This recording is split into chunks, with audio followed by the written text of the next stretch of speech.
Welcome to the F1 Debate Show.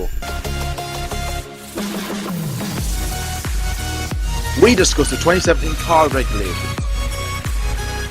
Mercedes appoint ex-Ferrari technical director James Allison.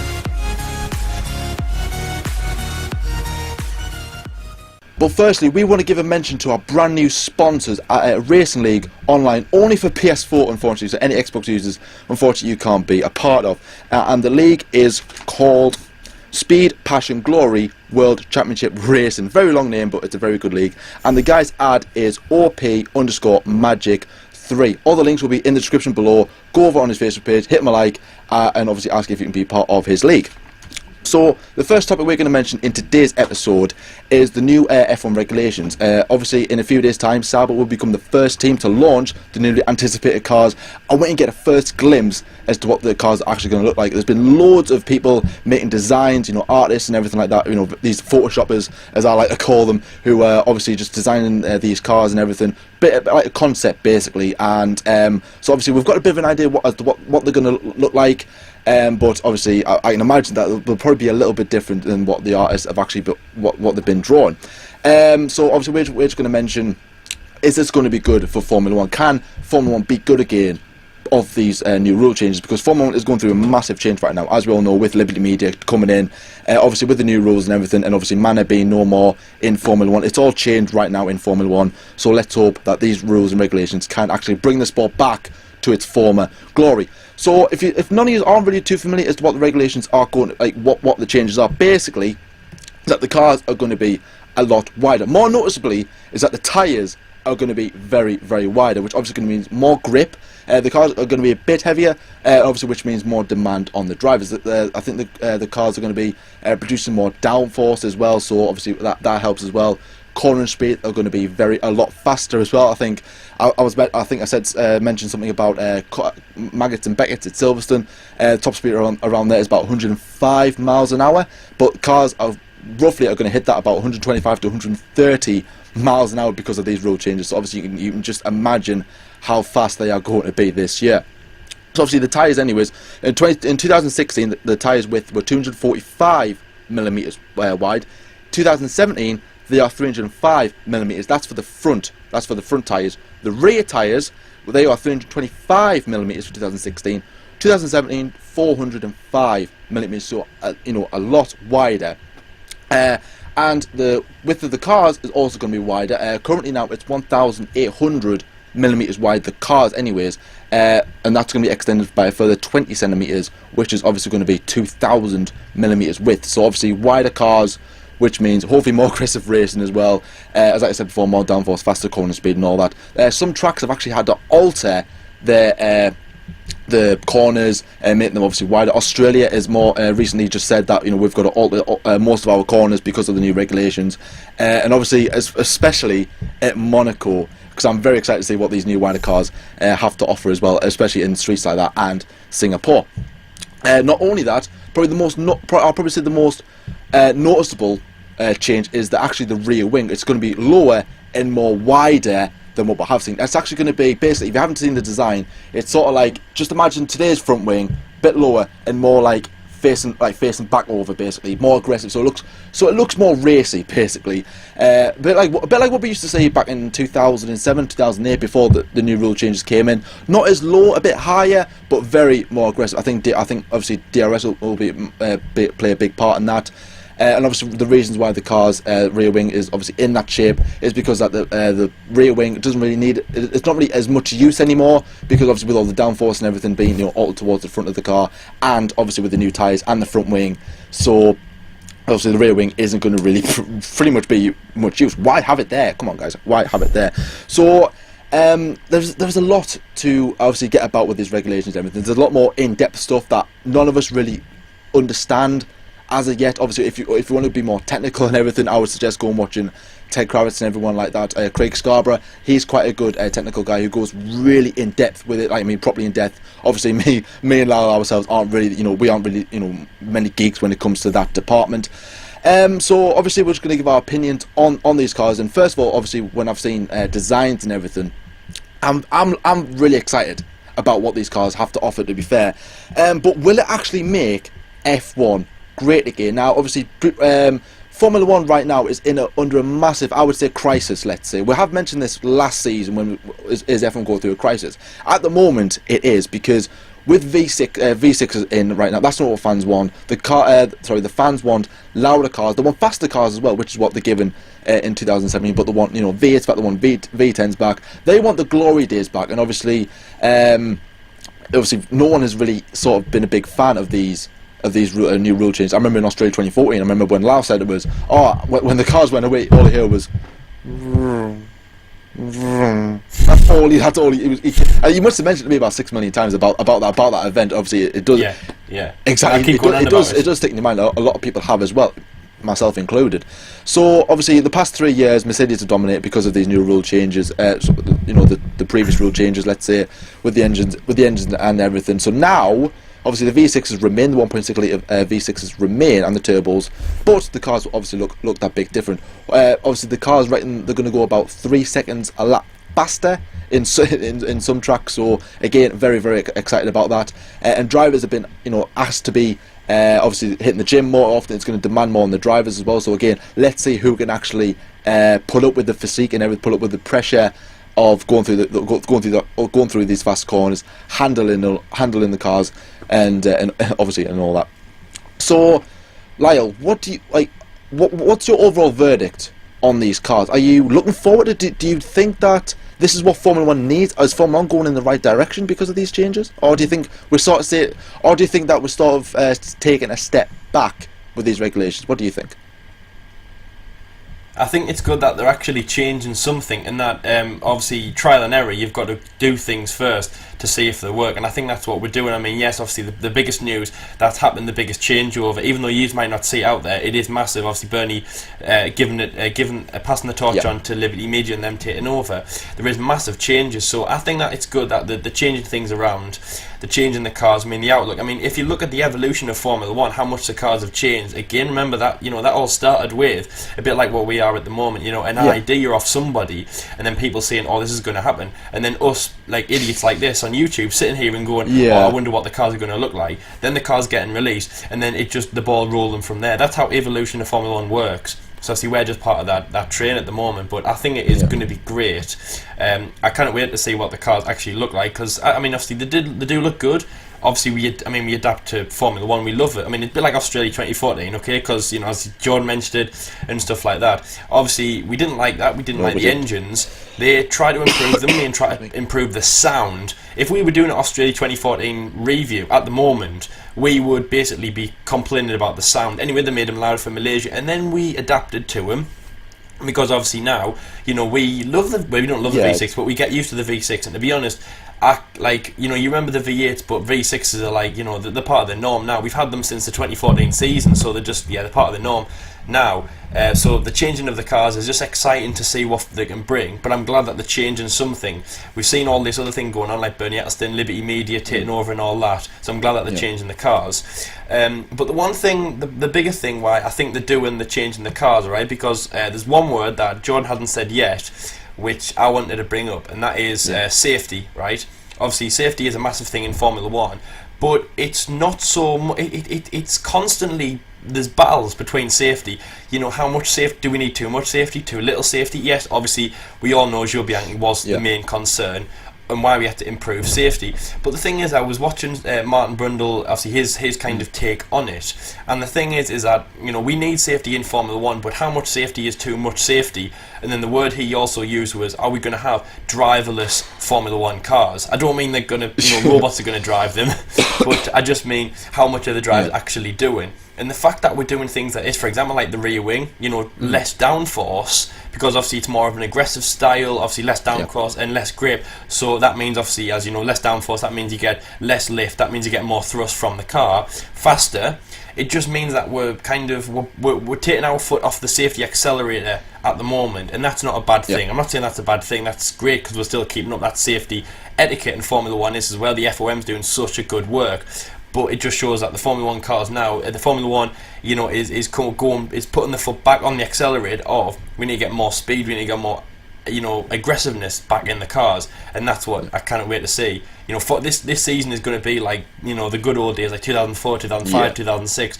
The raw, we're not going to get the raw of the engine anymore, but we're going to get the ferocious look of the cars and the fastness, and it's all so exciting. So Jordan, I mean, so you must be incredibly excited. We all love the good old days of Formula One, didn't we? So are you excited for these new cars to see what they look like, and also to see, come Spain and then come Australia, what the cars are going to be like on the track? I'm very excited to see what the cars look like, but I'm more excited to see how they perform on the track as well, because obviously at the end of the day you've got to entertain us basically. We are the fans of Formula One. We want to see fast, aggressive racing, and when they sort of took away the look of the cars from 2008 into 2009, obviously we weren't really big F1 fans there, so I didn't really know the reaction, but we can probably imagine it was like, what are you doing? Like, the cars look great, now you've just ruined them basically. Obviously we still had the V8s, excuse me. And as time went on, we sort of got used to it, and then they had the step noses, which sort of ruined everything basically up until that point. And then obviously, as we just got out the step noses, we had the V6s. So nothing's really like been happy as to yet. But yes, I am looking forward to see what is going to happen in Australia. I think, to be fair, I think this will actually bunch up the grid a bit, because obviously it's not everything. It's not the components and everything that's changing, such as the engine and everything.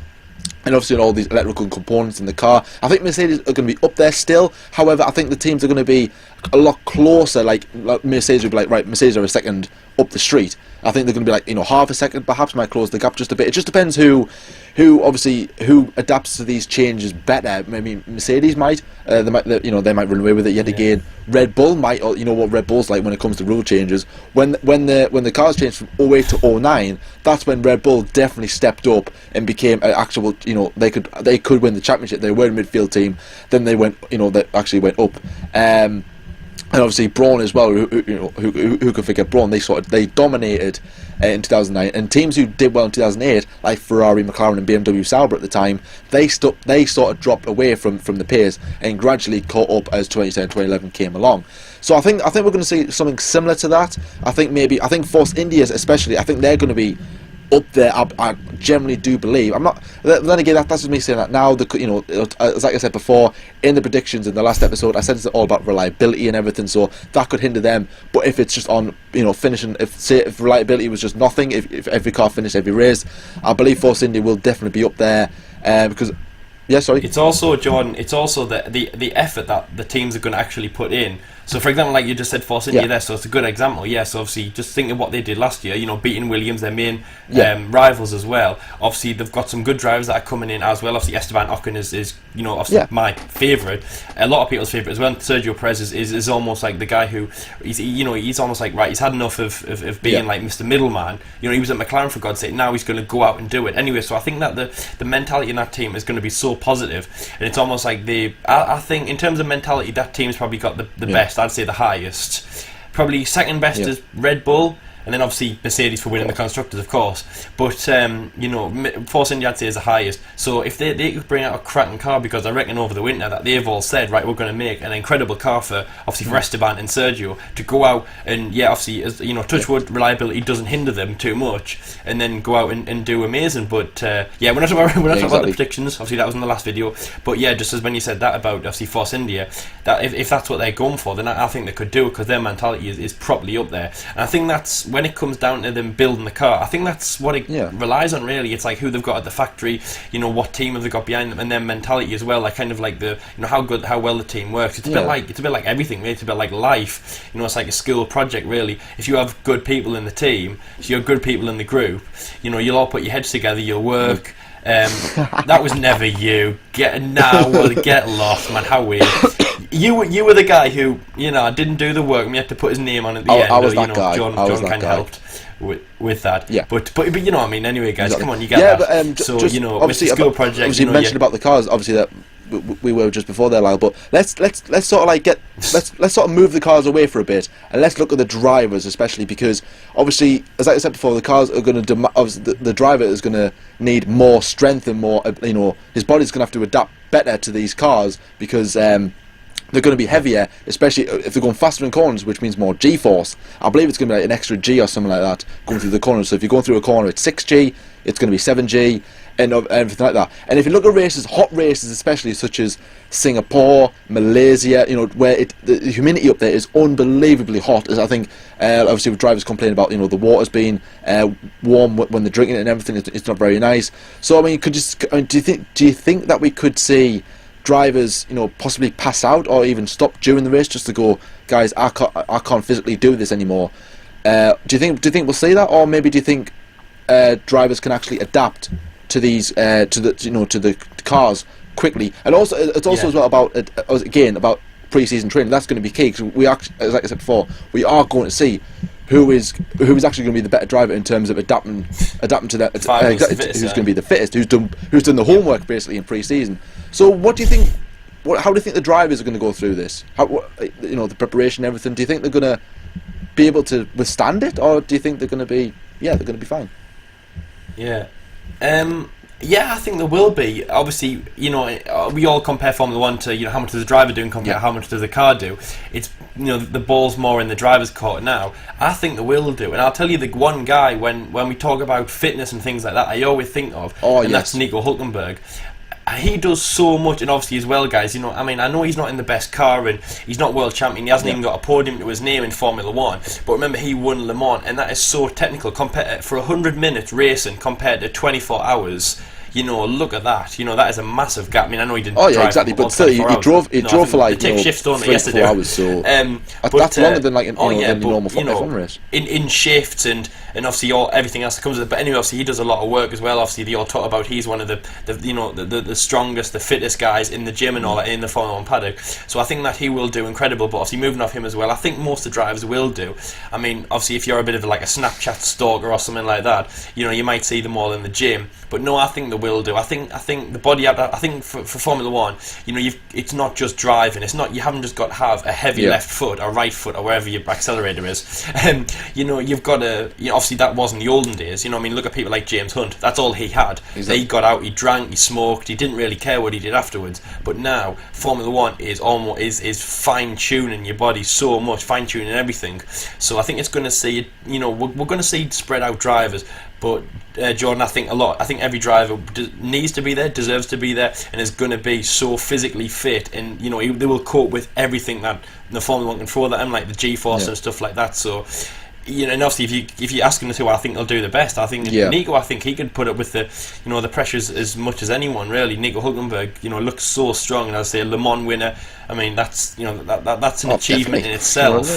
So who would you say is like the strongest, the fittest guy in Formula 1? That sounds like a bit of a weird question to ask. It is hard to say, because it's like obviously all of them have got to be physically fit to drive an F1 car, even before the 2016, 2015. Obviously, me and Lyle couldn't just jump into an F1 car and drive it. You know what I mean? Our bodies will just crumble a bit. We'll disintegrate. We'll get out the. So he says. Obviously, I know Lyle will probably to withstand it more than I can, because Lyle does cycling and stuff like that. I can't be bothered. So, but obviously, I'm carrying him on my shoulders with the F1 debate show. So obviously, there's my fitness, anyways. But and I'm strong as well. But, so it is difficult to actually mention who it's going to be. I mean, I agree with Lyle with Nico Hülkenberg. He does a lot of cycling, as does Daniel Ricciardo. He does a lot of cycling and everything. Esteban Ocon, I've seen it on Instagram. I don't stalk him. I've seen a couple of photos, and that's about it. He's doing a lot of cycling. Obviously, if Jenson Button was part of 2017, which he will be, he would probably driving the cars. But if he was in the 2017 season, again, I will probably give him a bit of a mention, because obviously with the triathlons and everything, his cycling, again, he'll be doing that. So I would probably agree with Lyle, and I would say Nico Hülkenberg would probably benefit better to the heavier cars and everything. I think he'll do well, but it is actually going to be interesting as to see who is going to. If the grid is actually going to change because of these regulations. Very, very excited. Also as well, guys, leave your comments on your opinions in the comment section below. Let us know what you think about the new regulations. Are you happy? Are you disappointed? And what are you looking forward to about 2017 most of all? Ex-technical director James Allison joins Mercedes, the rivals to Ferrari.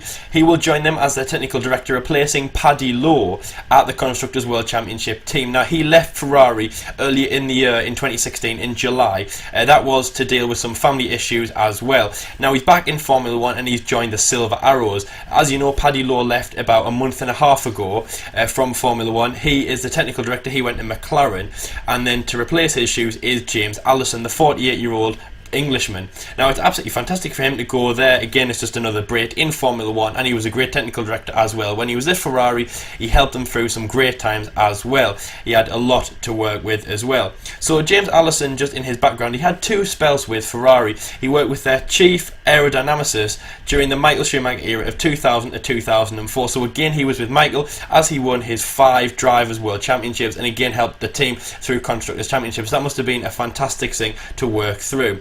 Then he moved to Renault in 2005, again working with Fernando Alonso, the world champion at that time, the youngest world champion in 2005. He was the deputy technical director at that time, and he saw Fernando in 2005 and 2006. So he's been a long time there. Then he went to Ferrari. He's been there ever since, working with Fernando Alonso and Felipe Massa, Sebastian Vettel and Kimi Raikkonen, and then now he will bow out and then work with the 2015 world champion, 3-time world champion Lewis Hamilton, and Valtteri Bottas at Mercedes. So it's absolutely fantastic from him. Now, he is absolutely happy. He said it's a massive privilege to be given the trust of this position in a team that has done spectacularly well in the past 3 seasons.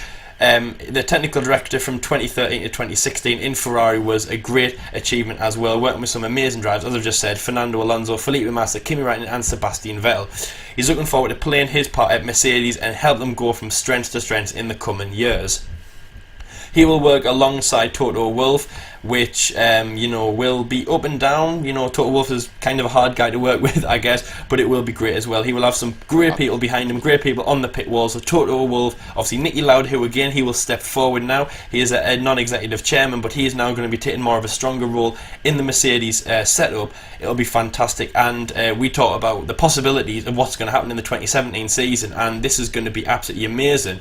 He brings so much, James Allison, and it's fantastic. He's a great engineer. He's sharp. He's smart. He knows everything. He knows a thing or two about Formula 1. I think that's fair to say. He's seen some amazing drivers in the past, and I mean, this is unbelievable, really. Obviously, we're so happy for him as well. As I said earlier on in the segment, I said that obviously he was dealing with some family trouble, and he got over that. He didn't get over that. He was he worked through that. Yeah. And he's back in Formula 1 as well, where he wants to be, where he's been from, as I say, since 2000, working with Michael Schumacher. So it's great with Mercedes, replacing Paddy Lowe, which again, maybe people were getting a bit sick of. He's a bit like a football manager, really. I think, technical director, team principal, if you like. If they stay there for too long and they don't do a great job, you've got to get them out there. But it's great to see James at Mercedes. So Jordan, it's Ferrari, fantastic team, goes to a massive rival. Yeah. To Ferrari, Mercedes, replacing Paddy as well. So everyone's swapping and chopping and changing. As we said, even in the first segment, there's a massive change in Formula 1, and this is this is almost like a moment where you look at the telly, you look at the season in a whole, and you'll say, I'm proud, I'm happy for that guy. So are you happy for James? And can what do you expect he can offer to Mercedes? Could he bring them the 4th consecutive World Championship, and possibly even a championship either for Lewis, who goes for 4th, or Valtteri, who goes for 1? I think that would be a very good achievement, because he's on a bit of a dry spell right now. I think his last championship was as Lau just mentioned there, was with Renault back in 2006. He hasn't won one since, so he is on very much of a dry spell. So I think going to Mercedes, that's a good move for his career. He's done well at Ferrari. I mean, Benton back in the day. He went to the University of Cambridge, for crying out loud. So again, very intelligent guy. Even though I went to Oxford, I didn't really. I'm only joking. I went to Harvard. So yeah. Sorry. I'm excited as to see what he has to offer. I think this is going to favour both drivers. Because obviously Mercedes, Paddy Lowe leaving. That's when that got announced. Obviously, it wasn't really much of a surprise, because there was rumours going about. We were like, what's all this about? What's going on there? Is it what's going on behind the scenes in the door at Brackley? and obviously now James Allison coming in. I think that's sort of like steadying the ship at Mercedes now and going, okay, now this makes a little more sense now. So I think Mercedes are still going to do well. Obviously we're probably off to Williams now. So I think Williams they've got a good guy in him again, a bit like James Allison, a lot of experience. But obviously recently now, I want to say a big happy birthday to James Allison, who celebrates his 49th birthday on Wednesday. So happy birthday! Obviously, best present ever going to Mercedes. And I think he will win the championship definitely at Mercedes. I think everyone who have probably joined Mercedes will win at least a championship. He's got the knowledge as Lyle said there, so he knows his stuff. He's got the experience as well, so I think that's a very, very good addition for Mercedes. And to be fair, it will probably actually encourage their dominance a bit more in the next few years. And again, he has to adapt to all these regulations and everything, and obviously with the car and all that, and obviously trying to keep Mercedes above everybody else, which is obviously will be a big task, because obviously the grid is always chopping and changing. 1 minute you're winning the championship, next minute you're in administration and everything like that. So anything can change it. Anything can change in Formula One these days. Mercedes might come in 2017 and just drop like a bag of stones, basically, and that would be a massive disaster for this guy. But obviously, yes, obviously with his family tragedy that happened back in July, very, very pleased to see that he is back. He's recovering very well after that. He is back in Formula One. He is in the best place for him right now. So I am looking forward to it. But I mean, obviously, with him leaving Ferrari due to them circumstances, do you think that is a big blow for them? Do you think if he was still there, do you think Ferrari could actually maybe push on a bit in 2017? And now do you think they're going to fall back a bit because James Allison isn't there, and Mercedes are going to go that bit further? Well, the thing is, Jordan, I mean, ask me who Ferrari have as their last hope. I don't really know anymore. Obviously, I mean, I'm just saying this one guy who I kind of looked favourably on was Stefano Domenicali, and then they've lost him now. And then obviously once they brought in Arriva Bene, it was almost like, yeah, he's doing a good job, but is he really the guy who's going to be taking Ferrari to the next place? They lost some great names in the past. They've lost Rob Smedley, they lost Andrea Stella, who, to be honest, I mean, I know obviously, it's almost like when you enter watching a sport, you remember those days. The good old days was obviously when Rocky was at Red Bull with Sebastian, and then obviously Andrea Stella was working with Fernando Alonso at Ferrari, and so was Rob Smedley, Felipe Massa. And it's almost like since they've gone, it's almost like I don't really know anymore. Maybe James Allison could have brought something more to Ferrari, a team who, by the way, I think that, they're the ones who have, they have their leg is constantly shaken, John. That's the thing. It's like Ferrari, they need something, don't they? We've said that many, many times. We've said that all the time. They need something to bring them through, and maybe James Allison could have been that. But I mean, it's almost like hindsight now, because they will never know. But it's obviously looking forward for him, and it's what he can bring to Mercedes. But I've got to say though, John, again, we have no idea, what Ferrari were going to be like, what their recruitment agencies like, if you get what I mean. But exactly, yeah. But it all comes down to this one thing, John. If he wanted to go back to Ferrari, he would have gone back, right? Yeah. Okay. And the thing is, he didn't. He probably wanted a new change. He probably wanted a new start. I mean, that's a bit like why people have moved down the grid. You look at people like Ross Brawn, Adrian Newey. When they've been at these massive teams, obviously in their roles as team principal and the design and things like that. They could have been at their peak, but then they've gone down in the field. Obviously, in the early part of Formula One, risen up again, and it's people wanting new challenges. You can even refer this back to when Lewis Hamilton left McLaren to join Mercedes. Obviously, at that point, Mercedes were about 6 in the constructors, compared to obviously first. Well, you compare to first now, but obviously remember I'm saying McLaren were maybe about 2nd or 3rd, hovering about that kind of region. And then he went down to Mercedes, which I think they were about 6th in 2012. So it's like, I know I'm going to have a bit of tangent here, but I mean, it's a bit like that. Yeah. James Allison, though, obviously you would be looking at what he can bring to Mercedes, but Ferrari, that's the thing that they can only think. Sebastian in the corner and all that. Sebastian Vettel can only be thinking maybe at the end of a race. He'll be thinking, scratching his head and going, what could James Allison have brought to the team? What Arriva Bene will be thinking, what could James Allison have brought to this team? But they'll never know. They'll have to look, up, a few garages, a few, pit boxes up, to see where he's sitting in silver next to Niki Lauda and Toto Wolff, and thinking, are they winning races, and obviously for himself, what's he giving to the team? And I'm sure it'll be his all, and what his all will be is really, really great. So what do you think, John? Do you think you know, do you think Ferrari will miss him? Really, do you think what he could have given to Ferrari could have like almost brought them back into the good old days? Because as we said in the first topic, you know, it's a brand new era in Formula One in terms of like design and everything. So obviously, and obviously he would be a massive part of that. You know, he's been part of some amazing winning cars, like his first years at Ferrari with Schumacher, Renault, Benetton days, and, you know, and everything. So I believe if Paddy Lowe didn't leave his role at Mercedes, I think Allison would have went back to Ferrari, because this role that he's got at Mercedes, it's a newly created role at Mercedes, you know, technical director. It's a brand new role that they've set up just for James Allison, so he knows exactly where he is, and he obviously knows his surroundings and everything. So it's not like he's going in blind based. He's not like, oh god, it's a new role, what do I do here? He's going into a role where Mercedes would be like, all right, okay, we'll create this role for you, just do your thing, basically. You know what you're doing. But it would be, I think it would be a bit of an omen if Mercedes do start falling behind the pack and sort of finish like third or fourth, which would be a bit spooky. Bearing in mind where Allison's been, it's like he hasn't won the championship since 2006, and he's been with some top teams since that. He's worked with some amazing drivers, but I think this will actually did Ferrari a bit. Obviously, they could have done with his help, but they've got at Mercedes, but we can only tell at the first test. But anyways, guys, this is where we're going to wrap this episode. Thank you very much for watching. Don't forget to like and subscribe as well if you have enjoyed this video as well. As I said in the start of the episode, if you do want to join an online league, all the links are in the description below. But anyways, guys, thank you very much for watching, and we'll see you later. See you later, guys.